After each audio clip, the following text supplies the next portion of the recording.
Buenos días, familia. Qué gusto poder verlos un domingo más. Bienvenidos. Qué gusto poder verlos un domingo más. Creo que todos son de casa, así que gracias a Dios porque nos permite poder reunirnos. Permíteme, abre tu Biblia, por favor, en Gálatas. Estamos en nuestra serie de Gálatas. Hoy vamos a estar viendo este pasaje de Gálatas capítulo 3, versículos del 15 hasta el 25. Vamos a ver estos versículos, Gálatas 3, del 15 hasta el 25. Pero déjame darte una recapitulación, intentaré hacerlo bastante rápida. Hemos estado, mis hermanos, durante unas semanas viendo diferentes cosas que el apóstol Pablo ha expuesto a las iglesias de Galacia. El apóstol Pablo le escribe a estas iglesias porque al parecer, de acuerdo a las palabras de Pablo, hay errores doctrinales dentro de sus congregaciones, ¿cierto? Estas iglesias, ocupadas en su mayoría, muchas gracias, por gentiles, se estaban dejando influenciar por judíos que, si bien decían que habían creído en algunos aspectos del evangelio, es decir, en Cristo, al mismo tiempo ellos estaban enseñando que si las personas no realizaban tradiciones o no seguían la ley judía, simplemente las personas no podían ir al cielo. No eran enseñanzas que Jesús, ni los apóstoles, ni Pablo compartían. Hemos visto en el capítulo 1, por ejemplo, cómo el apóstol Pablo quiere hablar de dos cosas importantes. Número uno, el apóstol Pablo busca defender su ministerio apostólico que estaba siendo atacado por este grupo de personas. Y número dos, el apóstol Pablo está tratando de defender el evangelio que de igual manera estaba siendo atacado por este grupo de judaizantes. Eso es lo que vemos en el capítulo 1. En el capítulo 2 vemos cómo Pablo afirma que incluso él mismo fue hasta Jerusalén para que los apóstoles confirmaran su mensaje. Dice él, para que lo que yo estuviera predicando no fuera en vano, para que no estuviera corriendo en vano. Y en este mismo capítulo, mis hermanos, vemos que en los últimos versículos del capítulo 2 nos da el apóstol Pablo un ejemplo claro de un creyente que se deja influenciar por ideas extrañas. Ideas que, si tú te dejas ceder, comienzas a distorsionar, a tergiversar el evangelio.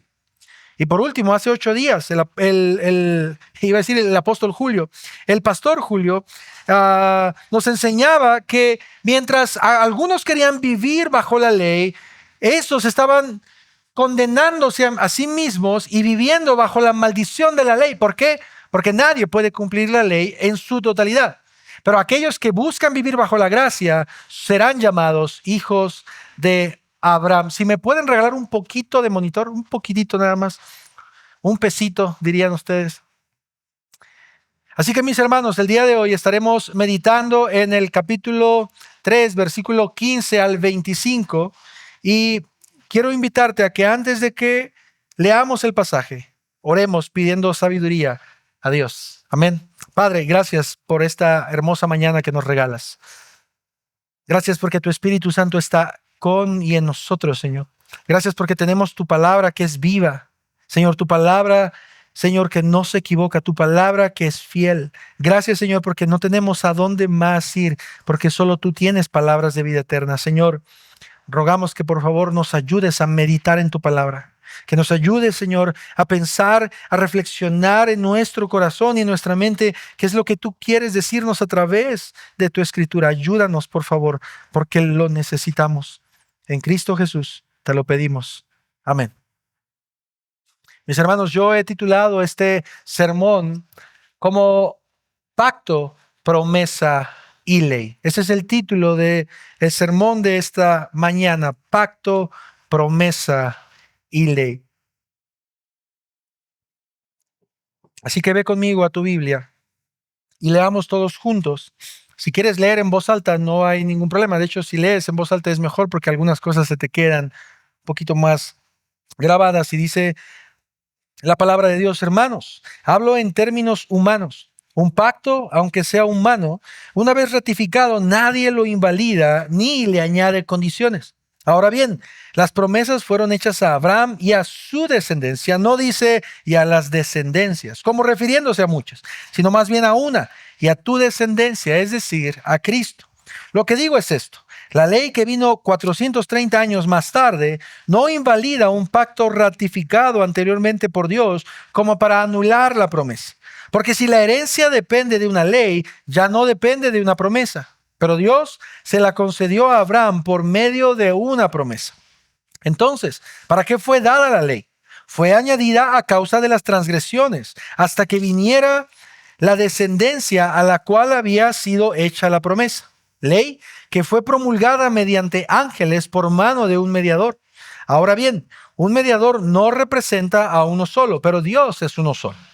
¿Es entonces la ley contraria a las promesas de Dios? De ningún modo, porque si se hubiera dado una ley capaz de impartir vida, entonces la justicia ciertamente hubiera dependido de la ley. Pero la Escritura lo encerró todo bajo pecado para que la promesa, que es por la fe en Jesucristo, fuera dada a todos los que creen. Versículo 23. Antes de venir la fe, estábamos encerrados bajo la ley, confinados para la fe que había de ser revelada.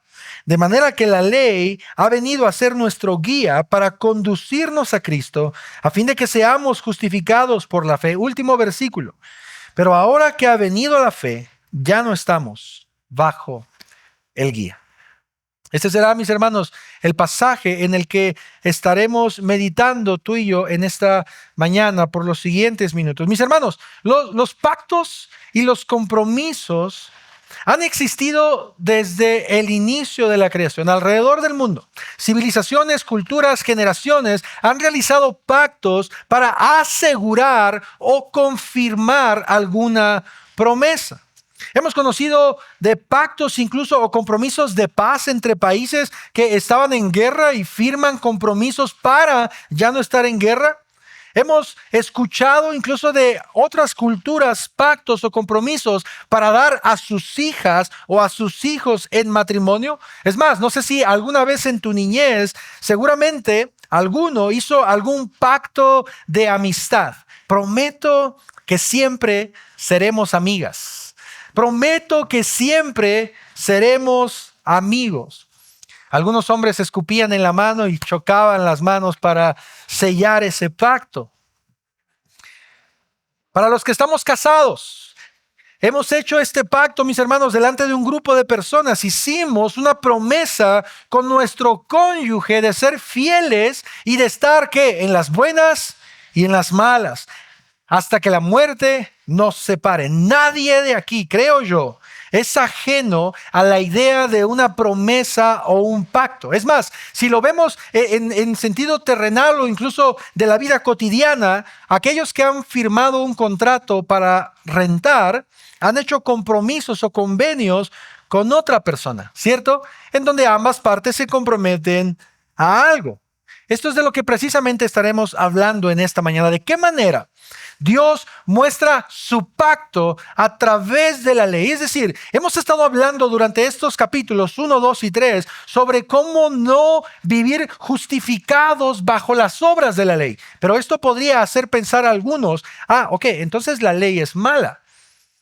Y el apóstol Pablo, precisamente sabiendo que las personas de Galacia podrían pensar en eso, ahora quiere explicar lo que es la ley y cómo la ley, mis hermanos, se relaciona con el evangelio, cómo la ley se relaciona con el pacto. Así que quiero que veamos estas tres ideas en esta mañana durante los próximos minutos. La primera, de hecho, es la más larga y las otras dos son bastante cortas, pero quiero que veamos este pasaje en tres ideas que nos van a poder ayudar a identificar puntos importantes, ideas importantes. Y estas ideas son las siguientes. Del versículo 15 al 18, yo he visto una idea que dice: un pacto no se invalida con la ley. La segunda idea: la ley no contradice la promesa. Y número 3, la ley es nuestro guía.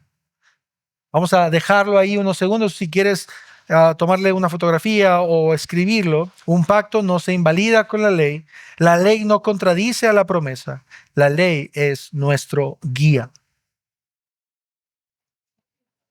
Ahora, quiero que tú y yo pensemos en esta idea, que es la idea central de nuestro pasaje de esta mañana. La ley no anula la promesa.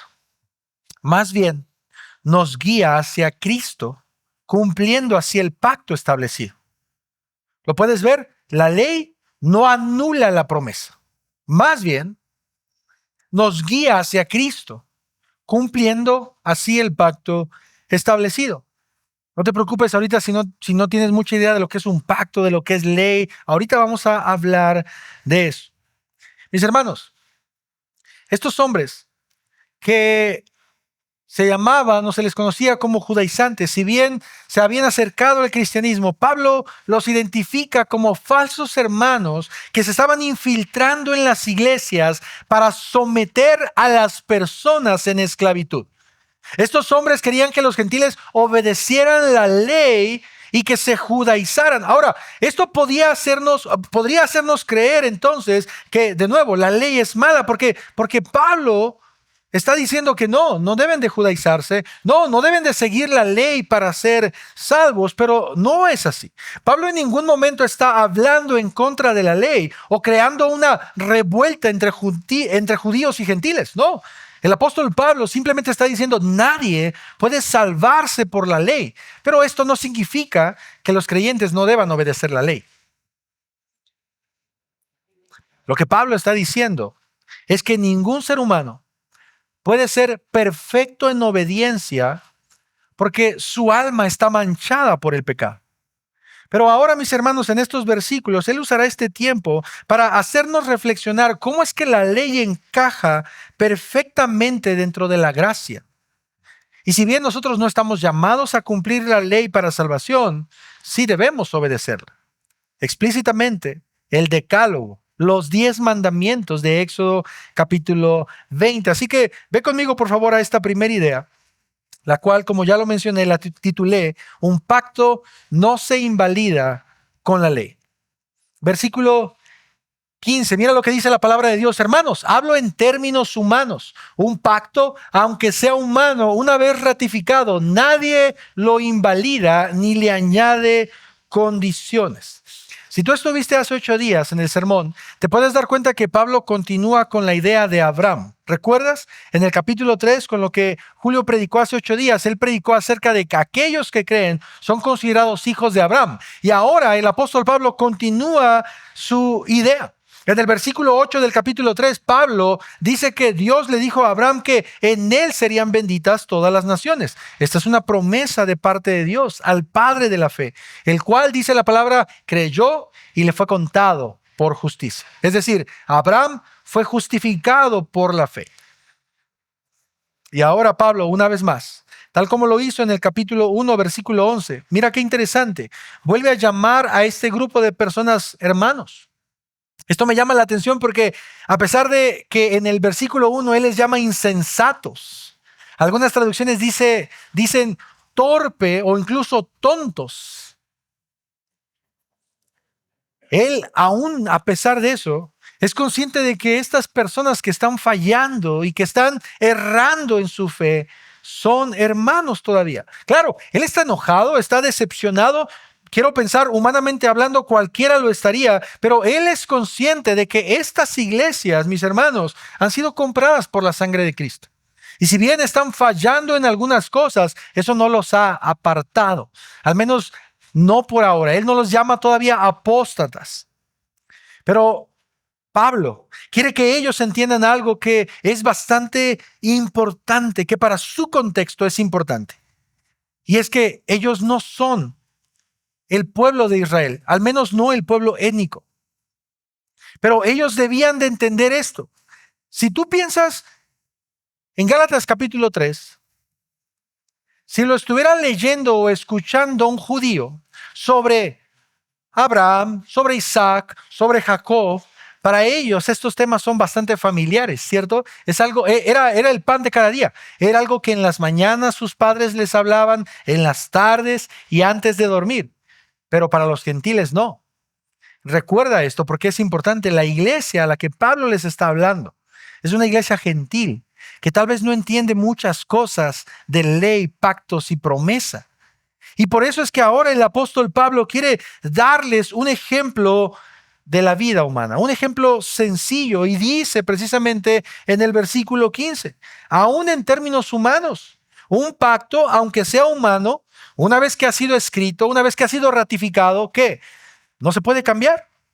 Un pacto, mis hermanos, cualquiera que sea, una vez hecho, una vez que tú lo firmas, no puedes cambiarlo. ¿Alguna vez has visto la película del Padrino? ¿Alguien la ha visto? La familia Corleone o Corleoni, una poderosa familia de la mafia italiana en Nueva York. En eso se basa la película. Un hombre llamado Don Vito Corleone. Es muy respetado entre la mafia, ¿cierto? Pero ¿qué pasa en la película? O al menos en la primera, porque me acabo de enterar que hay 3. Yo solamente conocía una. ¿Qué pasa en la primera película? Matan a su hijo. Y en medio de un conflicto y una división, hay guerras entre la mafia y el hijo de Corleone muere, al igual que el hijo de su enemigo, del rival. En una de estas reuniones de la mafia, este hombre, Don Vito, se reúne con los jefes de la mafia rival que también han perdido mucho y él pide hacer un pacto para poner fin a la guerra entre ellos. Y no sé si recuerdas esta escena, pero en sus palabras él dice lo siguiente: juro solemnemente por la salvación de mis nietos que no seré yo quien viole la paz que hemos acordado aquí. Si has visto la película, sabes cómo termina. En un mundo corrompido, mentiroso, en un mundo en donde la palabra ya no vale más, muchas veces los pactos se rompen. Pero aún en términos humanos, mis hermanos, cuando alguien hace un pacto, lo que esa persona está diciendo es: yo juro delante de Dios. Pero si esa persona no es cristiana, delante del mundo, juro por mi madre, que jamás voy a violar esta promesa. Y Pablo está hablando de esto, un pacto. A un humano no debería de romperse por nada. Nadie le agrega nada. Una boda, una renta, la compra de una casa son compromisos que se deben realizar entre las dos partes y estar de acuerdo. Imagina esto. Imagina que tú estás firmando el contrato de la renta de una casa, no sé, 5,000, 10,000, 15,000 pesos. Y a la hora de que tú firmas el contrato, tu arrendador, es decir, el dueño de la casa, te dice: oye, fíjate que se me pasó decirte que aparte del dinero de la renta vas a tener que darme 5,000 pesos para gastos extras. Ninguno en su sano juicio le diría: pues bueno, ya está bien, no me dijiste. No. Nadie. Acabamos de firmar y no se le puede cambiar nada. O imagina que después de firmar el acta de matrimonio, tu esposo te dijera: oye, ahorita que me acuerdo, se me había pasado decirte que tengo novia y tengo hijos con ella. ¿Sería posible que nos fuéramos a vivir todos juntos? Obviamente no. Nadie en su sano juicio aceptaría eso. Un pacto no puede ser quebrantado. Ahora imagínate un pacto divino. Esa es la idea que el apóstol Pablo a la que quiere llevar a los gentiles. Versículo 16 al 17. Ahora bien, por eso es que dice esto. Es decir, un pacto terrenal, humano, no puede quebrantarse. Debería de haber esta lealtad de palabra, ¿cierto? O de escritura en donde si yo afirmo algo, mi sí debe ser sí y mi no debe ser no. Y ahora Pablo dice: ahora bien, las promesas fueron hechas a Abraham y a su descendencia. No dice ya las descendencias como refiriéndose a muchas, sino más bien a una, y a tu descendencia, es decir, Cristo. Lo que digo es esto: la ley que vino 430 años más tarde no invalida un pacto ratificado anteriormente por Dios como para anular la promesa. ¿Qué está diciendo Pablo aquí? Para los gentiles esto es difícil de comprender, porque ellos no conocen muy bien los pactos y las promesas. Así que me voy a tomar, yo creo que aproximadamente unos 10 minutos para explicarte algunas cosas o recordarte si lo sabes. En Génesis, Dios le hace una promesa a Abraham. Génesis capítulo 12, versículo 12. Y el Señor dijo a Abraham, vete de tu tierra, de entre tus parientes, de la casa de tu padre, a la tierra que yo te mandaré. Haré de ti una nación grande y te bendeciré. Engrandeceré tu nombre y serás de bendición. Bendeciré a los que te bendigan y al que te maldiga maldeciré. En ti serán benditas todas las familias de la tierra. Esto, mis hermanos, es la promesa. Recuerda, Génesis capítulo 12. Dios le promete a Abraham que su descendencia sería tan grande como las estrellas del cielo, tan grande como la arena del mar. Ahora, lo interesante es que Abraham no conocía de la ley. ¿Por qué? Porque no existía la ley escrita, aunque Romanos capítulo 2, 15, nos dice que la ley está escrita en el corazón de cada persona, pero no estaba escrita en ese momento. Pero Abraham recibe esta promesa. Dios le promete a Abraham que su descendencia sería tan grande, aun cuando Abraham no tenía hijos. Pablo en el versículo 16, volviendo a Gálatas, dice claramente que Dios tenía en mente a Cristo cuando le hizo la promesa a Abraham en Génesis 12. ¿Te das cuenta? Eso es lo que dice Pablo en Gálatas capítulo 3, versículo 16. No dijo descendencias, dijo descendencia. Es decir, Dios Padre estaba pensando en el descendiente de Abraham por el cual todas las familias de la tierra que creyeran en él serían bendecidas. Eso es lo que Pablo está diciendo. Jesús como descendiente de Abraham, Dios ya lo tenía en mente. Entonces, como consecuencia, mis hermanos, la ley que fue dada a Moisés 430 años después no invalida la promesa que Dios ya le había dado a Abraham. ¿Tiene sentido esto? Es decir, muchas personas o incluso los judíos creían que la promesa se contradecía con la ley y no era así. Así como no podemos añadirle nada a un compromiso, a un contrato, como ya lo dijimos. Tampoco, mis hermanos, la ley iba a cambiar la promesa que Dios había establecido. Ahora, vemos que en el pasaje Pablo habla de una promesa. Esta es la promesa, Génesis 12. Pero Pablo habla también de un pacto. ¿Cuál es la diferencia?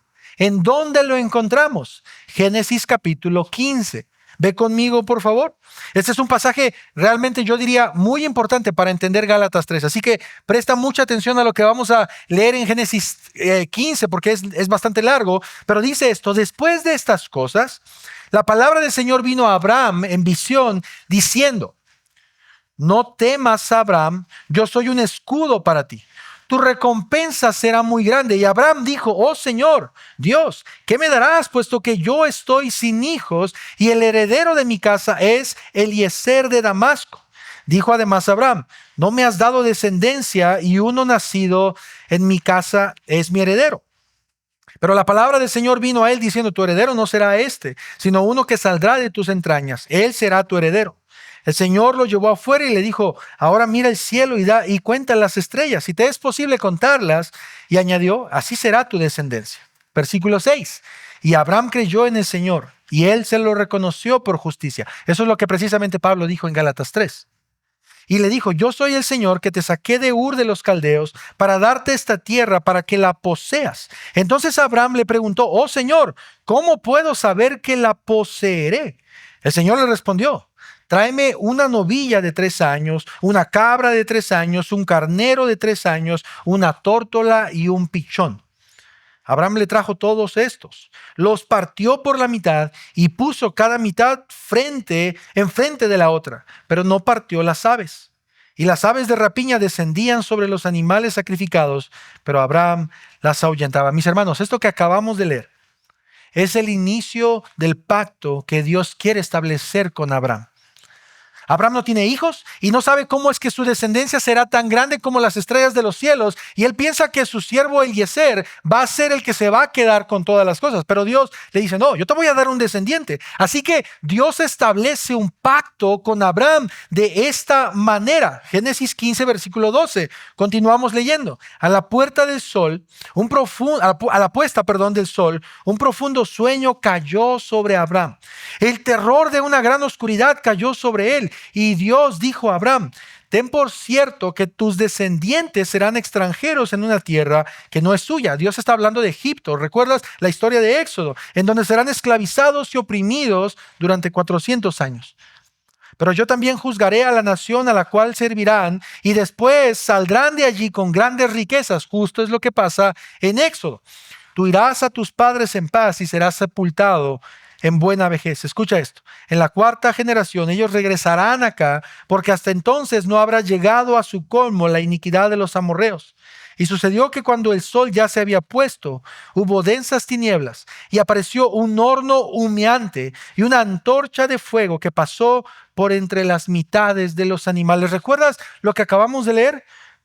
Abraham entró en un profundo sueño, pero antes de eso Dios les dijo, tráeme diferentes animales, y lo que Dios hizo, o lo que Abraham hizo, fue partirlos a la mitad y puso las patas de un lado y la cabeza del otro e hizo un camino en donde las partes de los animales estaban al lado. Versículo 18. En aquel día el Señor hizo un pacto con Abraham. Ahí está el pacto del que Pablo está hablando en Gálatas 3. ¿Cuál es ese pacto? A tu descendencia he dado esta tierra, desde el río de Egipto hasta el río grande, el río Éufrates, las tierras de los kenitas, de los ceneseos, de los cadmoneos, los hititas, los fereceos, los refaitas, los amorreos, los cananeos, los gergeseos y los jebuseos. Mis hermanos, en Génesis capítulo 12, Dios le da la promesa a Abraham, pero en Génesis capítulo 15, Dios establece su pacto. Piensa en esta idea. Cuando alguien se compromete con una persona, ese mismo día no se casa, ¿verdad que no? ¿Qué es lo que hace? A veces se entrega, no sé, un anillo de compromiso, se hace una pequeña celebración, pero la boda es después, el pacto. Esto es lo que está pasando. En Génesis capítulo 12, Dios hace una promesa. Yo te prometo esto. Pero ¿cómo es que Abraham, de hecho lo dice, cómo es que voy a saber que esto va a ser así? Bueno, vamos a hacer una ceremonia, vamos a hacer un pacto y Dios establece ese pacto. Ahora, mis hermanos, lo interesante de esta historia es que este ritual o ceremonia que hizo el Señor mismo era algo que ya se practicaba en las culturas de aquella época. Cuando se quería llegar a un acuerdo o hacer un pacto humano entre las dos partes que estaban relacionadas, se hacían sacrificios que en un sentido no eran extraños para Abraham.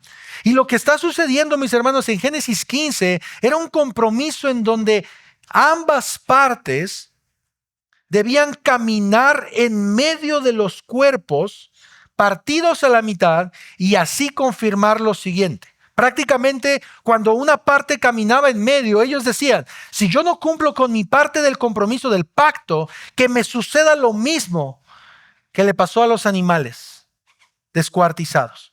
Esa era básicamente la idea que las dos partes hacían cuando caminaban en medio.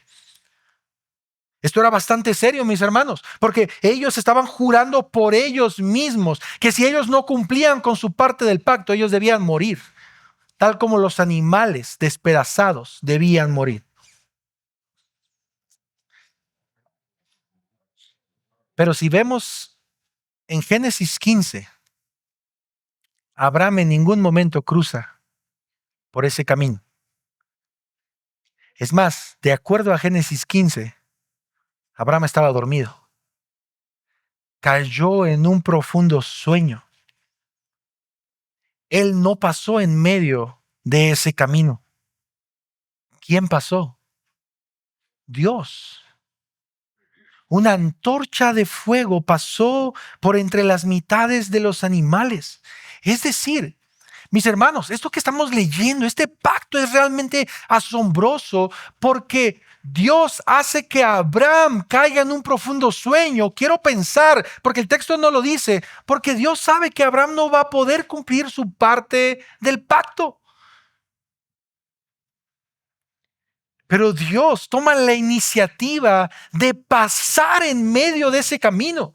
Y mis hermanos, lo que estamos leyendo es algo serio porque Dios está diciéndole a Abraham, si yo no cumplo con mi parte del pacto, que me pase lo mismo que los animales que han sido despedazados. Dios diciendo eso, ¿te imaginas?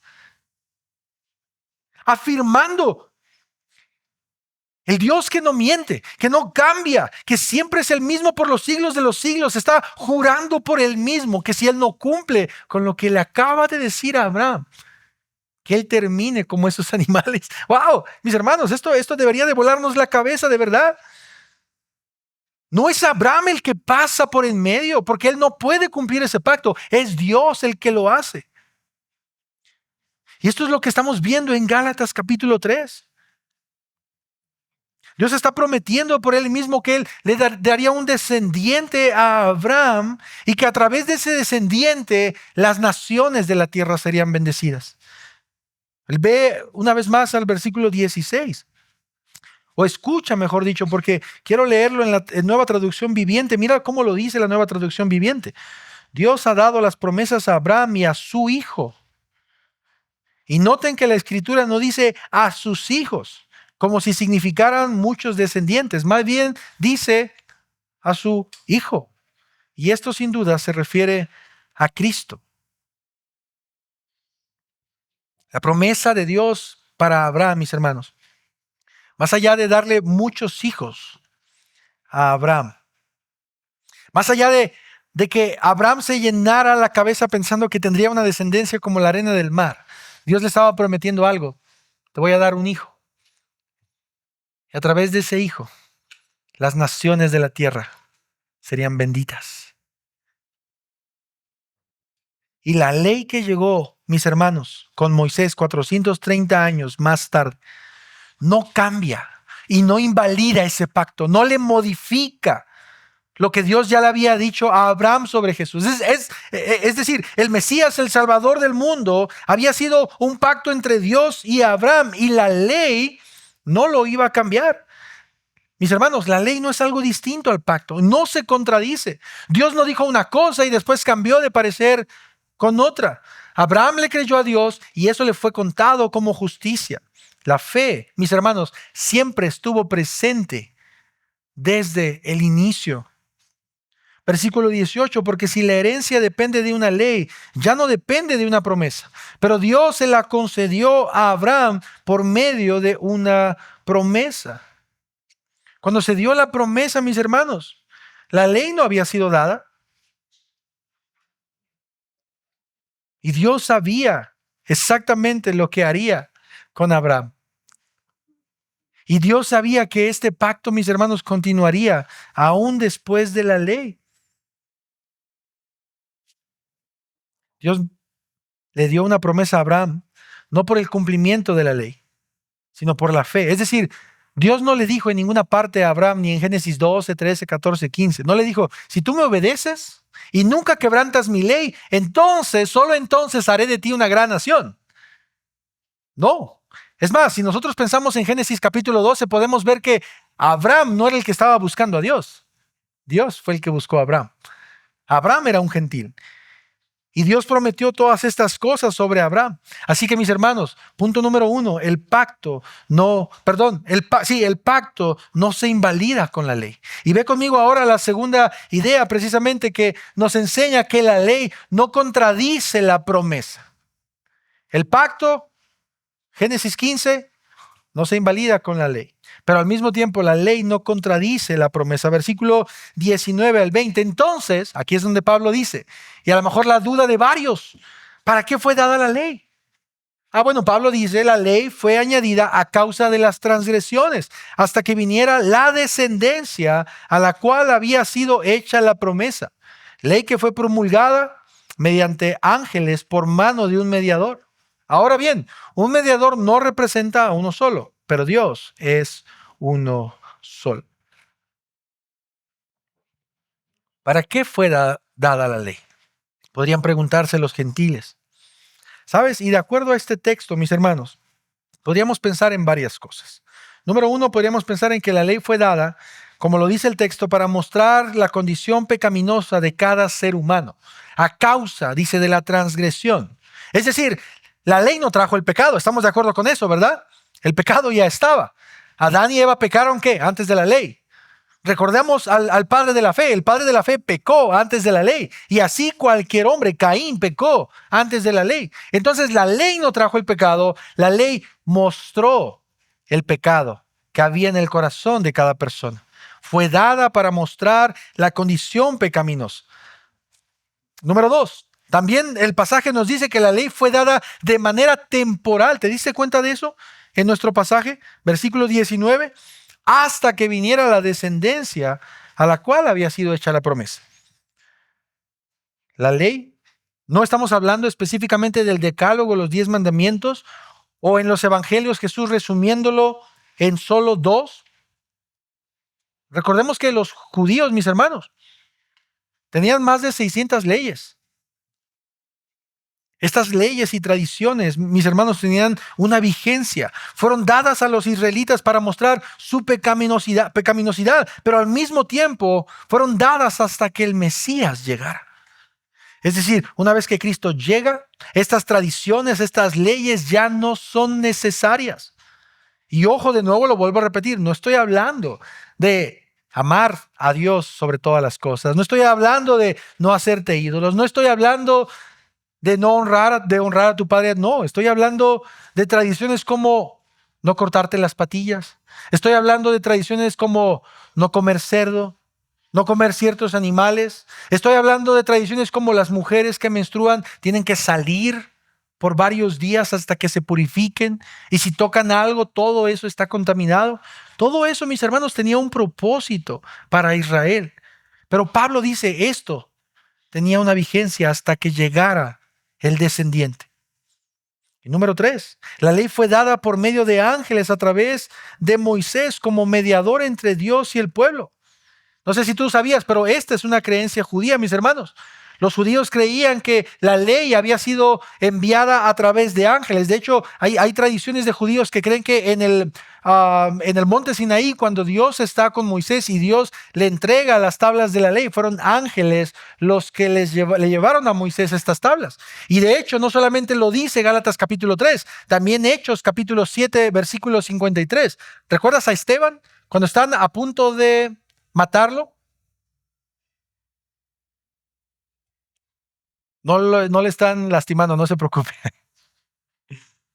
Hechos capítulo 7, versículo 53. Mira lo que Esteban dijo. Ustedes que recibieron la ley por disposición de ángeles y sin embargo no la guardan. Era una tradición judía que ellos creían, a pesar de que no está establecido textualmente en la Biblia. Esta ley, mis hermanos, fue dada a Moisés como el mediador entre Dios y el pueblo. Pero la ley no es contraria a las promesas. Esto es algo que los judíos tenían que entender, mis hermanos. Los judíos tenían que entender que la ley, en cuarto lugar, no era capaz de dar vida. La ley nunca fue dada para justificar. El propósito, mis hermanos, de Dios nunca fue dar vida a través de la ley. ¿Por qué? Simplemente porque Dios sabía que nadie puede cumplir la ley. Los únicos que podían cumplir la ley eran Adán y Eva. Y una vez que ellos pecan, y una vez que ellos caen, están imposibilitados a cumplirla. Es decir, el propósito de Dios desde el principio siempre fue el descendiente de Abraham, siempre fue Cristo, la simiente de Eva. Pero al mismo tiempo, mira lo que dice el versículo 23, mis hermanos. La ley también sirve como una cárcel para resguardarnos. Mira lo que dice el versículo 23. Antes de venir la fe, estábamos encerrados bajo la ley, confinados para la fe que había sido de ser revelada. ¿Qué está diciendo este pasaje, mis hermanos? Este pasaje básicamente está diciendo que la ley no es mala, sino que la ley de algún modo está resguardando a las personas para que no cometan actos que van en contra de Dios. ¿Alguno de ustedes conoce las cataratas del Niágara? ¿Sí? ¿No? ¿A dónde van de vacaciones? Por videos que he visto,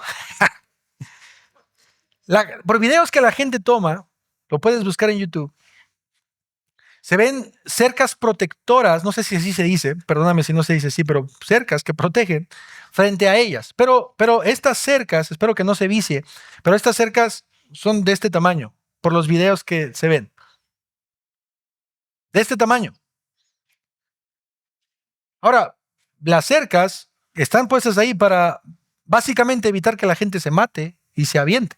Pero una cerca de este tamaño, en realidad, no evita totalmente que alguien se la brinque y se mate. Si pusieran tal vez un muro de ese tamaño, otra cosa sería. Pero estas cercas, mis hermanos, fácilmente pueden ser burladas. Alguien puede saltárselas, brincar a las cataratas. Creo que ha habido gente que ha muerto ahí en las cataratas. La ley de Dios es algo parecido. La ley de Dios es como una cerca protectora. Mis hermanos, debido a la caída, toda acción del hombre, aun cuando se esfuerce por hacer cosas buenas, por hacer cosas de bien, siempre va a estar manchada con el pecado. Y la ley funge como una cerca. Es decir, Dios dice, no codicies. Y está la cerca ahí. Pero cualquier persona puede brincarse la cerca y decir, tu barda, tu ley, no me importa, Dios. Cualquier persona. Dios dice, no tengas ídolos. Y cualquier persona puede hacer ídolos en su corazón. Dios dice, no mates. Y Jesús dice a cualquiera que llame fatuo a su hermano. ¿Cuántos de ustedes han llamado fatuos, tontos, estúpidos a otras personas? Muchos, si no es que todos. Entonces, todo el tiempo estamos brincándonos la cerca de Dios. Y Pablo está diciendo, la ley servía o sirve como una cárcel, como una cerca, para evitar que nosotros pequemos delante de Dios. Ahora, ¿las cercas son malas? ¿Las cárceles son malas? No, al contrario, ayudan. Una cárcel, por ejemplo, a que los criminales no sigan cometiendo crímenes, a que no sigan lastimando a más personas. Y la ley, mis hermanos, es algo parecido. No va en contra del evangelio. Al contrario, mis hermanos, lo que la ley hace es acusar a las personas de su pecado para que esas personas vayan corriendo al evangelio. No van corriendo, no deberían de ir corriendo a la ley, deberían de ir corriendo a Cristo.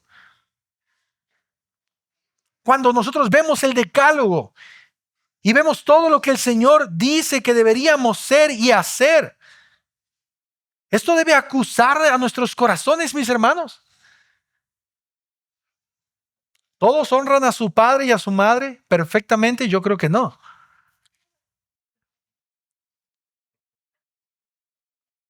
¿Cuántos de nosotros hemos mentido? ¿Cuántos de nosotros hemos robado? ¿Cuántos de nosotros hemos jurado en falso en el nombre de Dios? ¿Cuántos hemos codiciado? Mis hermanos, constantemente nos estamos brincando la ley de Dios.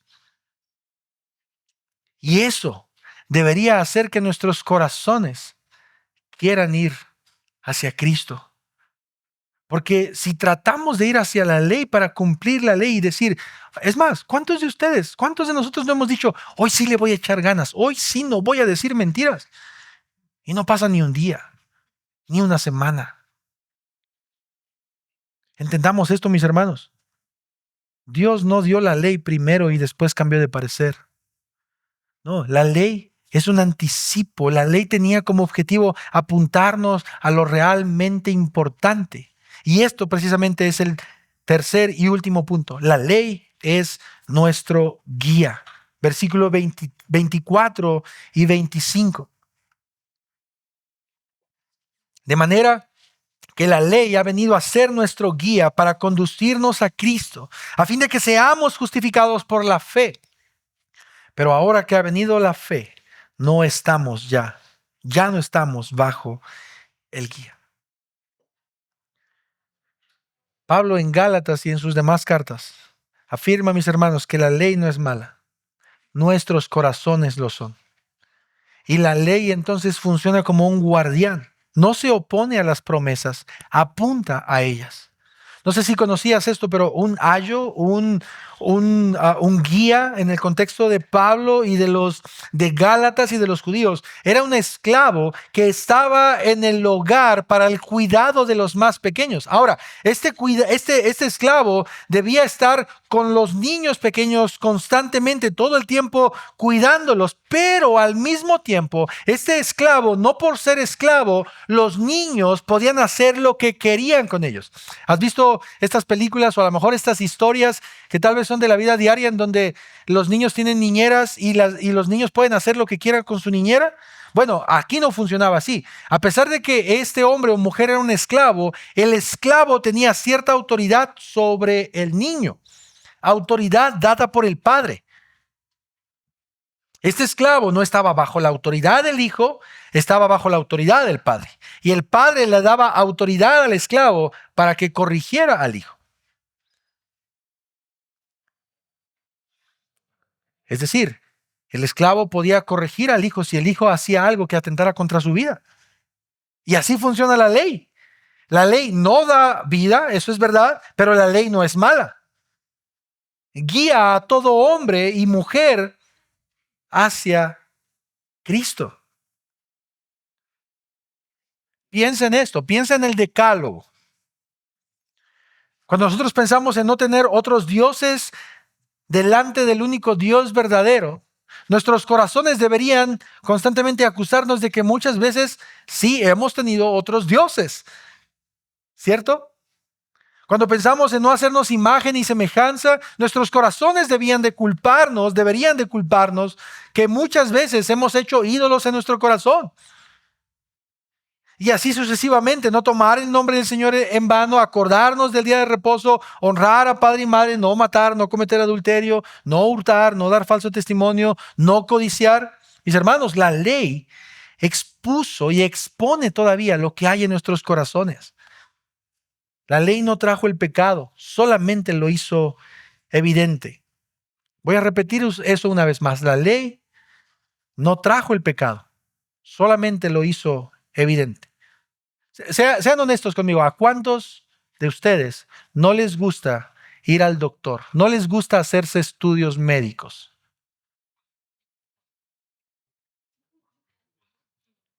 ¿Por qué? Si yo pudiera apostar por algo, varios de ustedes me dirían, porque no quisiera enterarme de alguna enfermedad que tengo. No quiero recibir malas noticias. A mí no me gusta ir al doctor por eso.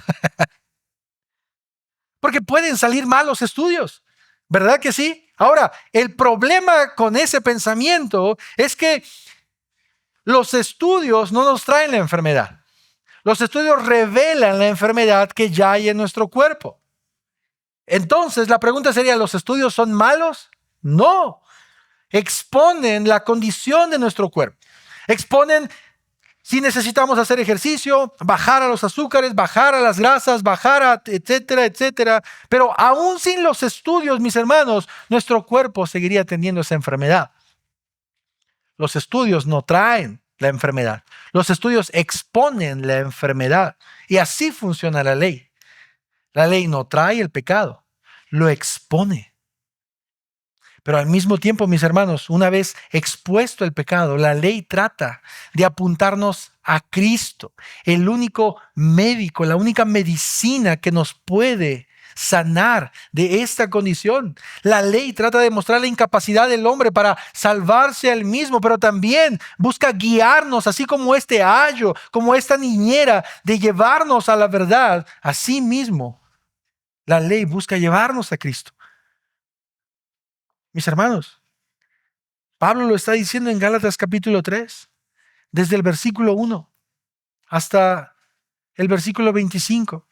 La ley tenía un objetivo, y ese objetivo no era dar vida, era apuntar a la promesa que Dios le hizo a Abraham, la herencia de Abraham.